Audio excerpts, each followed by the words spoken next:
E nesse vídeo será a exposição da série completa do Sermão da Montanha, feitas pelo reverendo Daniel Basso.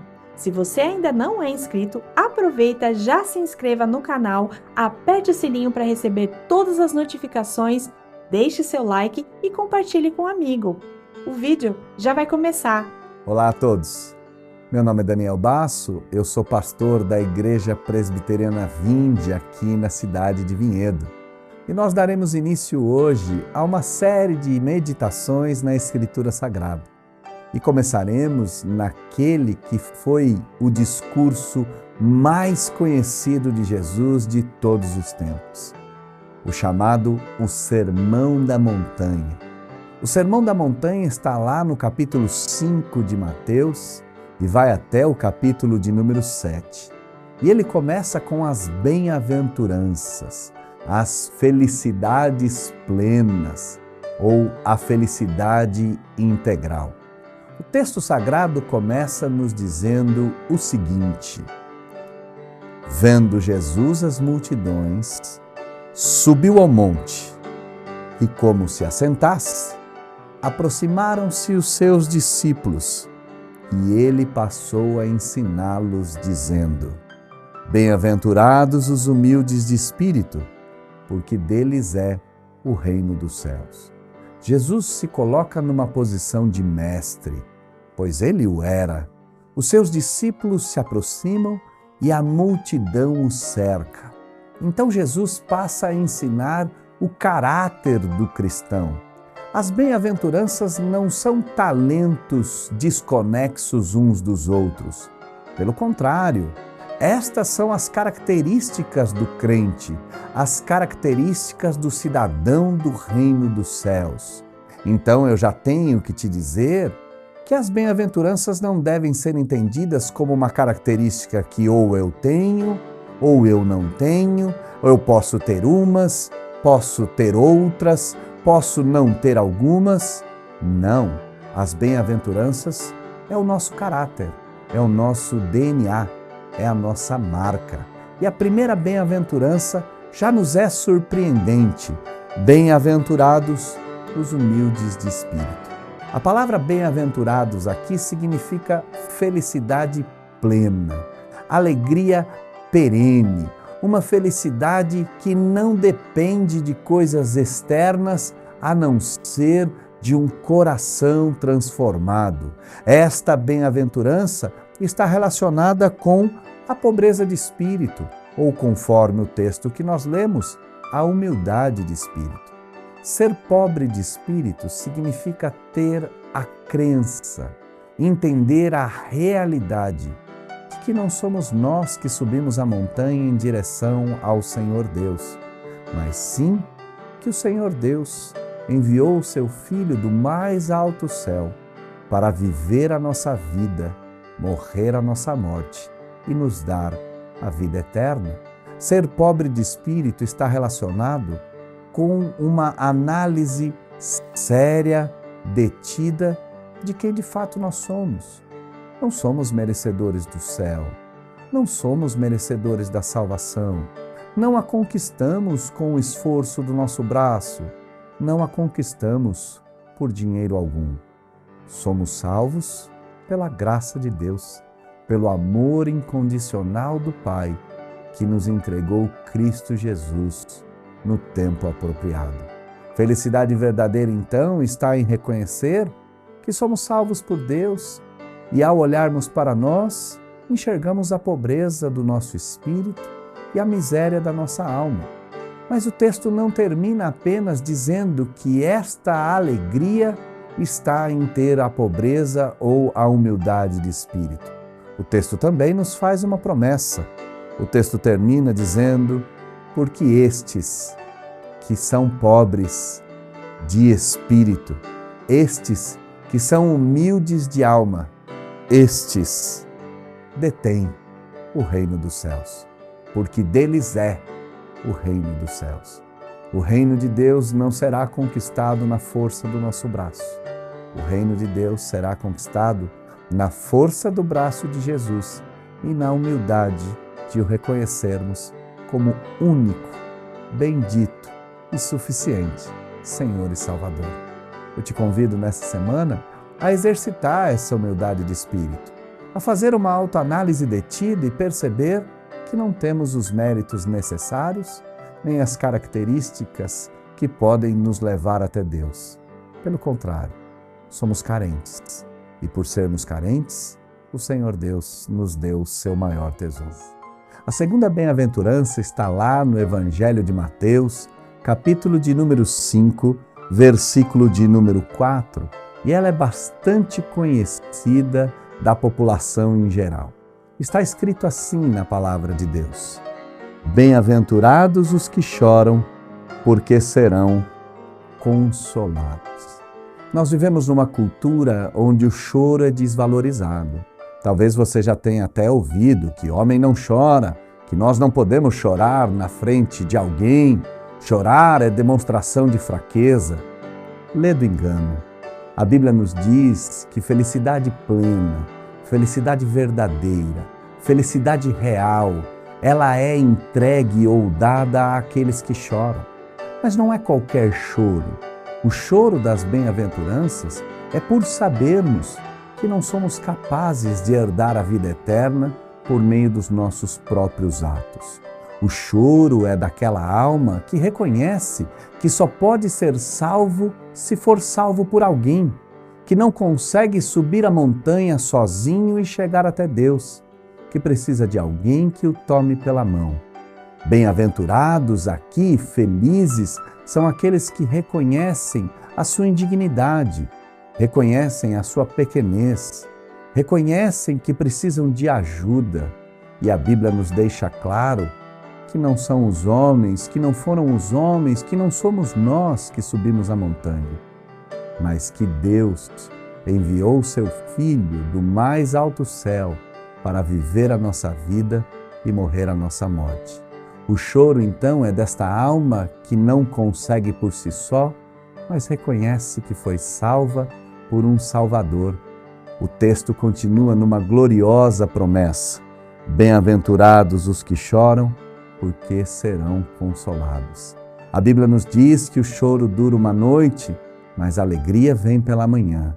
A Bíblia nos diz que no último tempo toda lágrima será recolhida, todo choro será cessado, todo sofrimento enfim se findará. Feliz para sempre é aquele que hoje chora, porque é indigno, e no porvir terá suas lágrimas enxugadas por aquele que é o único que de fato é digno. Que Deus o abençoe, e eu te convido a viver essa característica cristã.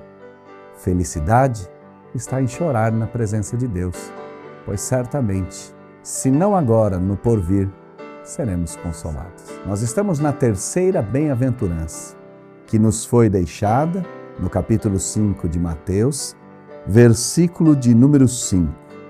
Bem-aventurados os mansos, porque herdarão a terra.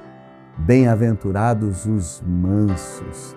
Essa é uma realidade completamente contrária à nossa existência humana. Nós somos ensinados, e muitas vezes até mesmo ensinamos, que nós não devemos levar desaforo para casa. Você já deve ter ouvido falar, ou até mesmo já falou, aquele ditado infame que diz: dou um boi para não entrar numa briga e uma boiada para não sair. Nós fomos ensinados que não podemos levar desaforo para casa e devemos nos vingar, devemos lavar a nossa honra, não podemos permitir que alguém fale de nós mesmos ou alguém coloque à vista de todos algum dos nossos defeitos. A Bíblia nos ensina o contrário. Felicidade verdadeira está na mansidão, não está na guerra. Felicidade verdadeira está no espírito manso, e ele só é manso por saber que foi salvo por graça, por chorar pelos próprios pecados, e é por isso que esta mansidão é tão cara. Quando nós estamos diante de Deus, temos absoluta certeza de que não há mérito em nós e de que somos pecadores. Mas quando os outros revelam quem nós somos, quando os outros apontam as nossas falhas, o nosso senso de justiça clama por vingança, clama por tirar satisfação, clama por fazer com que o oponente se cale. Mas o ensino da Escritura não é assim. Felicidade verdadeira está em ser manso. Manso por saber quem de fato é. Manso por saber que é pecador, que tem defeitos, que falha. Manso por saber que chora por causa dos próprios defeitos e falhas. Manso por saber que só pode chegar à salvação se for salvo por um Salvador eficaz, por uma salvação vinda do alto. Agora, o que é mais surpreendente nesse versículo é a promessa que ele nos traz. Bem-aventurados os mansos, porque herdarão a terra. Da mesma forma que fomos ensinados de maneira errada a exigir o pagamento de alguma ofensa, nós também somos levados a crer, e também de forma errada, que é por meio da luta, da força que conquistamos alguma coisa. As nações pensam assim, que conquistarão o seu território por meio da guerra. A Bíblia nos ensina que nós herdaremos a terra, que nós a receberemos por herança, não por causa da guerra, mas sim por causa da mansidão. Eu te convido a exercitar essa mansidão. Quando alguém lhe bater no rosto, exercite dar a outra face, pois no futuro, na volta de Jesus Cristo, a terra será entregue não para os guerreiros, mas sim para os mansos. Que Deus te abençoe a ser manso como um cordeiro, a ser manso como Jesus. E nós chegamos na quarta bem-aventurança, que está lá no Evangelho de Mateus, capítulo de número 5, versículo de número 6.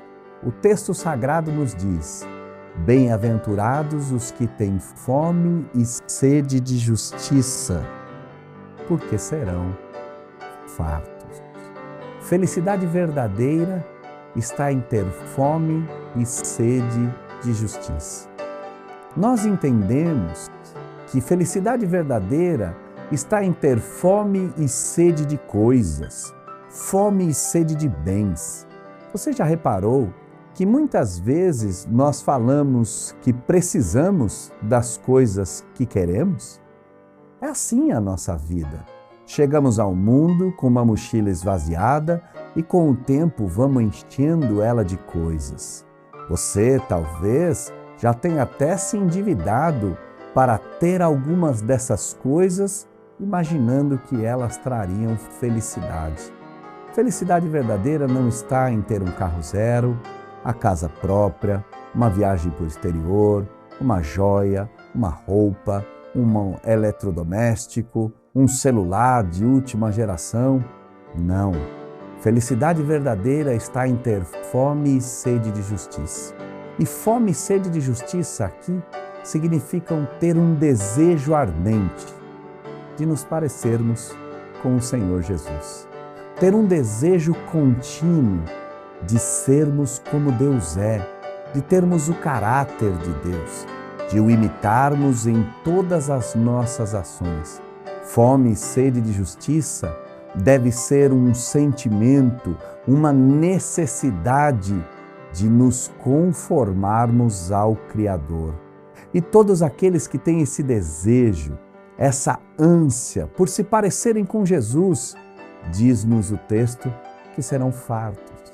Esse desejo de termos um caráter elevado, virtuoso, de ansiarmos, assim como precisamos da comida e da bebida, ansiarmos pela justiça que vem do alto, pela justiça do caráter de Cristo. Esse desejo será saciado na glória do porvir. A Bíblia nos ensina que um dia Jesus voltará. Assim como o raio corta o céu de fora a fora, todo olho o verá. E neste dia, todos aqueles que viveram uma vida buscando justiça serão saciados.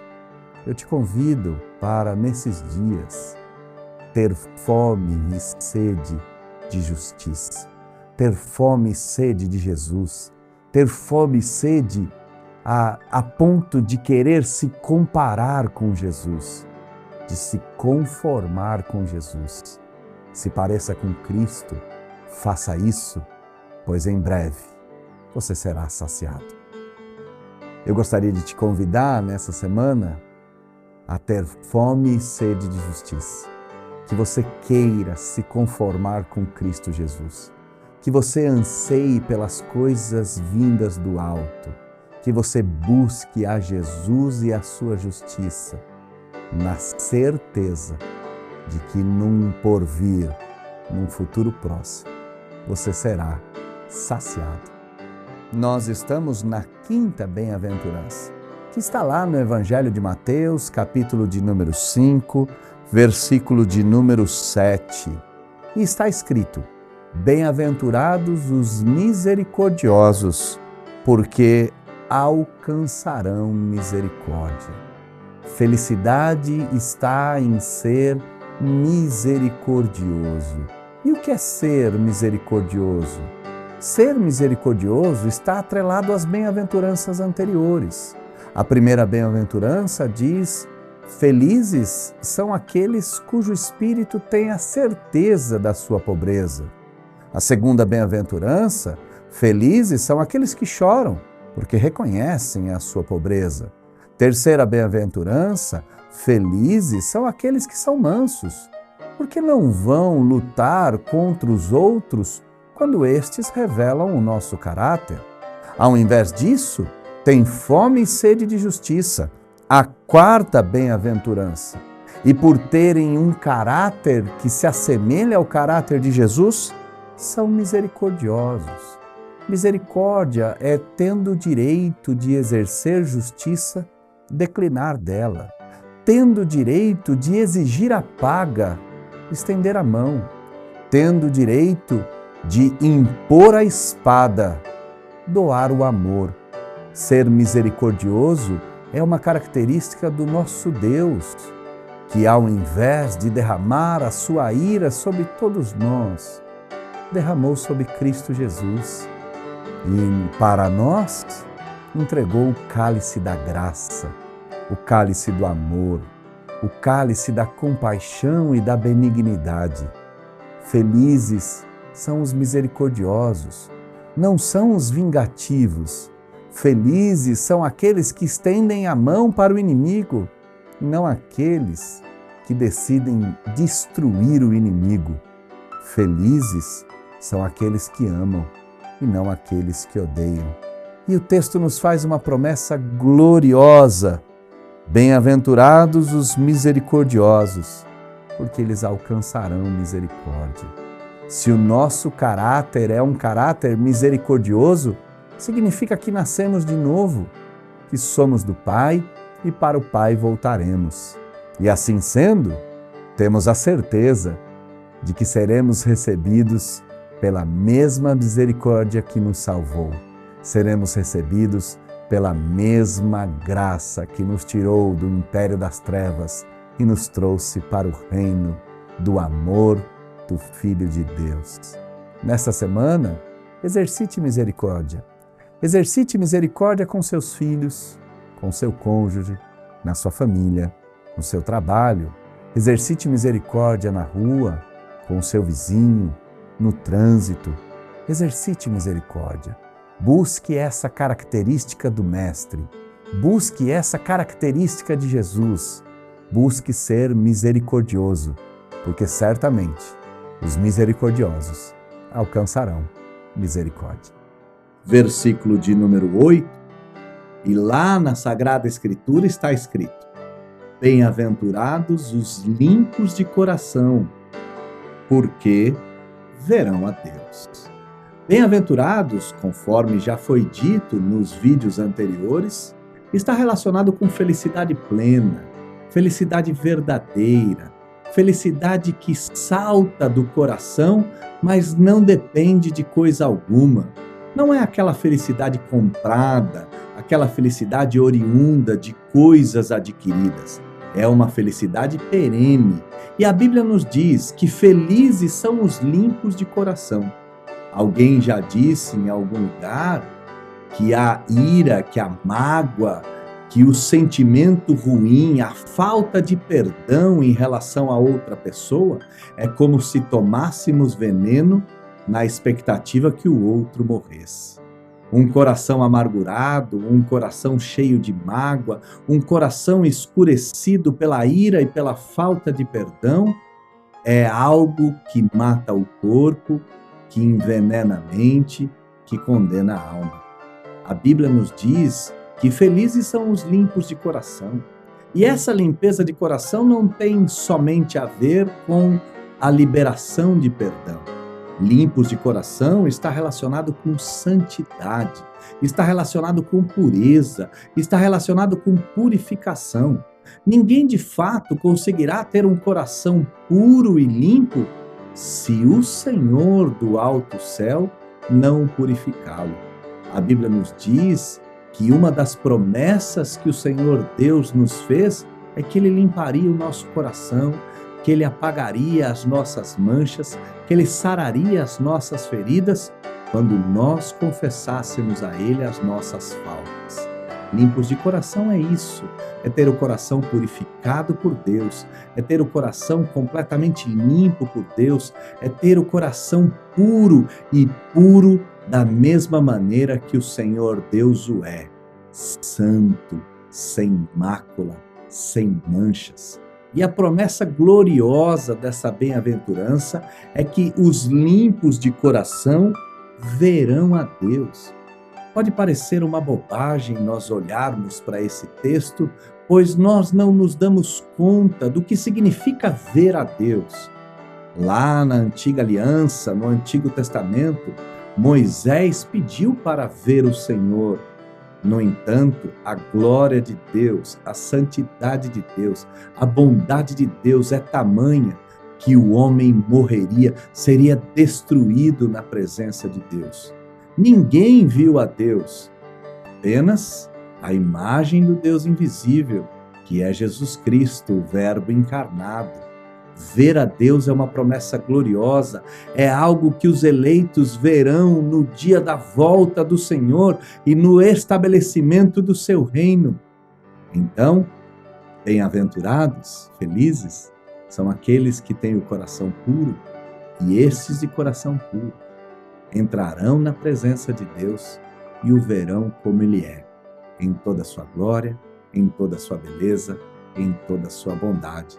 Eu te convido nessa semana a purificar o seu coração, a pedir para Deus derramar santidade na sua alma, a liberar perdão, a buscar ser semelhante a Jesus Cristo, pois assim, no porvir, certamente você verá a Deus. Nós chegamos na bem-aventurança que está lá no capítulo 5 de Mateus, versículo de número 9. E lá está escrito: bem-aventurados os pacificadores, porque serão chamados filhos de Deus. A Bíblia não nos chama, não nos exorta ao pacifismo. O pacifismo é uma atitude não ou contrária à violência, contrária às armas, contrária à autodefesa. A Bíblia não nos ensina o pacifismo. Pelo contrário, a Bíblia diz que nós devemos lutar, ter fome e sede por justiça, que nós devemos batalhar pela fé que de uma vez foi dada aos santos, que nós devemos proteger os mais fracos e assim exercer o direito de vida e de proteção. Mas o que a Bíblia também nos ensina é que felizes são os pacificadores. Pacificador aqui é aquele que se intromete numa confusão alheia a fim de restabelecer a paz entre os dois lados. Existe um ditado na nossa língua, na nossa cultura, que diz: em briga de marido e mulher, ninguém bota a colher. E isso é um erro terrível. A Bíblia nos exorta, sim, a sermos nós os agentes da paz, aqueles por meio de quem Deus traz a paz. Os pacificadores são homens e mulheres que se colocam diante de um conflito a fim de restaurar a harmonia de um com o outro e, é claro, restaurar a harmonia destes dois lados que brigam e disputam diante de Deus. Bem-aventurados, felizes, são estes que promovem a paz por meio da pacificação. E por que eles são felizes? Eles são felizes porque o ministério da pacificação, o ministério do pacificador é o ministério de Jesus Cristo. Jesus Cristo é o pacificador por excelência. Ele uniu dois lados que estavam em guerra. Os homens rebeldes contra Deus e querendo tomar o lugar do grande Deus, e o Senhor Deus, justo juiz, derramando a sua ira sobre a raça humana. Mas a Bíblia nos conta que Jesus Cristo veio ao mundo e fez paz pelo seu sangue. Ele é o mediador, ele é aquele que une os dois lados. Ser um pacificador é se assemelhar a Jesus Cristo. E olha que interessante como essa bem-aventurança termina. Bem-aventurados os pacificadores, porque serão chamados filhos de Deus. Porque Deus assim nos chamará de seus filhos. Se nós imitarmos o ministério de Jesus, o ministério da pacificação, o ministério do mediador, Deus nos chamará de filhos. Nós não conquistamos a filiação de Deus senão por intermédio de Jesus, senão por imitarmos a Jesus Cristo. Paulo, certa feita, nos disse: sede meus imitadores, como eu sou de Cristo Jesus. Eu te convido a exercitar esse ministério, a ser você o pacificador, aí na sua empresa, na sua igreja, no seu trabalho, na escola, na sua família, a ser você o agente promotor de paz. Mas não se esqueça que a paz verdadeira custa caro. A paz entre Deus e os homens custou o sangue de Jesus Cristo. É bem provável que custe caro para você, mas maior do que o custo de trazer a paz é a glória de ser chamado Filho de Deus. Exercite essa bem-aventurança, pratique aonde você está e certamente você será chamado de Filho de Deus. Versículo de número 10, e está escrito assim na Santa Palavra do Senhor: bem-aventurados os perseguidos por causa da justiça, porque deles é o reino de Deus. Essa é uma bem-aventurança que ela é mal interpretada e às vezes pode soar aos nossos ouvidos de forma errônea. Primeiramente, ela é mal interpretada porque a bem-aventurança está relacionada aos perseguidos por causa da justiça, e não os perseguidos por causa da própria iniquidade. Se a pessoa erra, se a pessoa deixa de pagar uma conta, ela vai ser perseguida, ela vai ser julgada, ela vai ser posta como culpada. E nesse sentido, o julgamento, a perseguição, é uma perseguição justa. Então, nós não podemos interpretar esse texto como qualquer tipo de perseguição, pois o texto é claro: os perseguidos por causa da justiça. E um segundo equívoco nesta bem-aventurança é pensarmos que a felicidade está atrelada à sombra e água fresca. Não!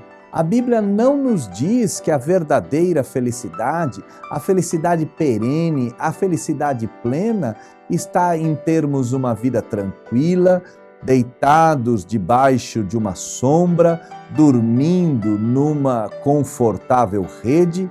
Não, não é isso que a Bíblia nos diz. A Bíblia diz que esta felicidade, ela está relacionada ou ela está sendo outorgada aos perseguidos por causa da justiça. perseguidos por causa do Evangelho, perseguidos por causa da santa palavra de Deus, perseguidos por causa da sã doutrina, perseguidos por causa de Cristo e de sua santa noiva, que é a Igreja. Felicidade está em sofrer retaliações porque se posicionou ao lado de Cristo e a favor da sua noiva. Esta é uma das características mais cristãs que existe. Nossos antepassados foram perseguidos, nossos antepassados sofreram, nossos antepassados foram jogados literalmente na boca dos leões e ainda assim cantavam em louvor ao nosso Deus e ainda assim louvavam a glória e a majestade de poderem sofrer pelo nome de Jesus. Então, meu caro, felicidade verdadeira, bem-aventurança está em se colocar ao lado de Jesus e sofrer perseguição por causa do Evangelho, sofrer perseguição por causa da justiça de Deus, por causa da sã doutrina.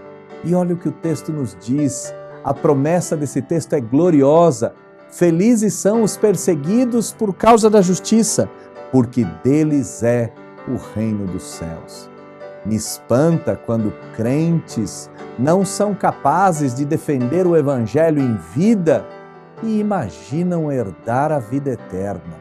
A vida eterna é destinada por aqueles que se comprometeram com Cristo de tal forma a ponto de abandonarem a própria vida, a ponto de colocarem a vida em risco. O céu é por direito daqueles que sofrem. O céu é por direito daqueles que estão dispostos a morrer. Aquele que não tomar a sua cruz, disse Jesus, e não me seguir, não é digno de mim.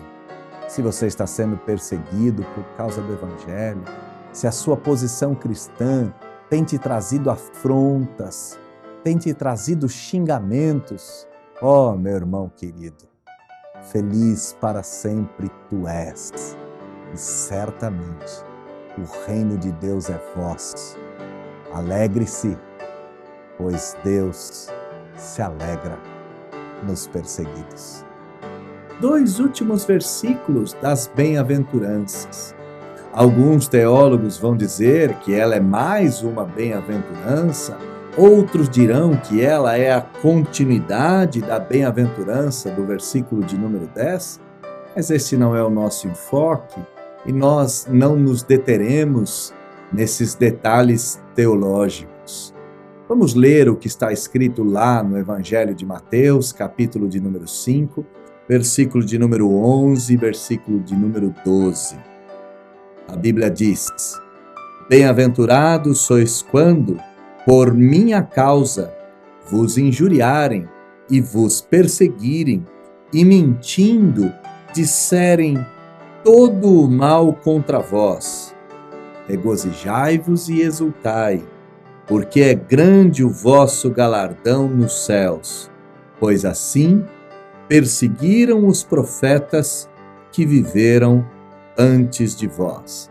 A bem-aventurança do versículo de número 10 é bem-aventurados os perseguidos por causa da justiça.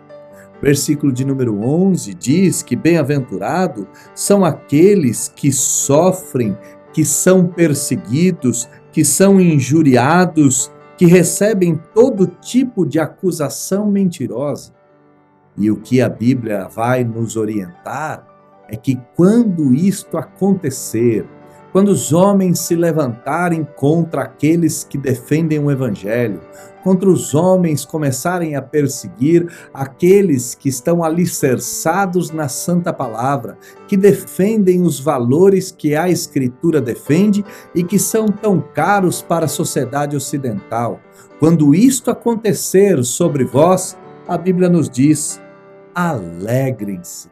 Não devemos nos vingar, não devemos nos entristecer, não devemos nem ao menos desanimar, pois a Bíblia nos diz que quando isto acontecer, é um sinal, é um reflexo de que grande é o nosso galardão que está nos céus. Grande é o nosso prêmio final. Grande é a nossa herança que está reservada no mais alto céu. Quando vos injuriarem, quando mentirem, quando vos perseguirem, quando vos trancafiarem, alegrai-vos e exultai, pois o vosso prêmio é enorme, vosso prêmio é eterno, vosso prêmio é imensurável. E quando isso acontecer, é um grande sinal de que pertencemos à longa lista de vultos piedosos. O cristianismo não começou nos últimos 100 anos. O cristianismo não começou no Brasil.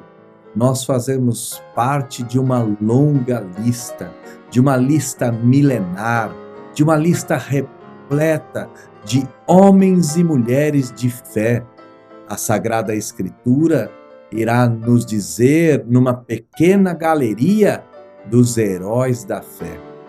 Quando vos perseguirem, vos injuriarem, quando mentirem e disserem todo mal contra vós, alegrem-se, pois vocês fazem parte dessa longa lista de vultos piedosos. Fazem parte da nação santa, da raça eleita, do sacerdócio real. Fazem parte dos filhos de Deus que herdarão a vida eterna e entrarão no reino dos céus. Alegrem-se em Cristo Jesus, mesmo quando os homens lhe tirarem lágrimas, pois o vosso prêmio está reservado. E aonde ele está reservado, o ladrão não rouba, a traça e a ferrugem não corroem, ninguém pode nos arrebatar o prêmio que nos está reservado, pois este prêmio foi comprado com o precioso sangue de Jesus, sangue genuíno, sangue do Cordeiro de Deus que tira o pecado do mundo. Alegre-se. Deus o abençoe. Um forte abraço e até o nosso próximo tema, se Deus assim quiser e permitir. Tchau e até a próxima.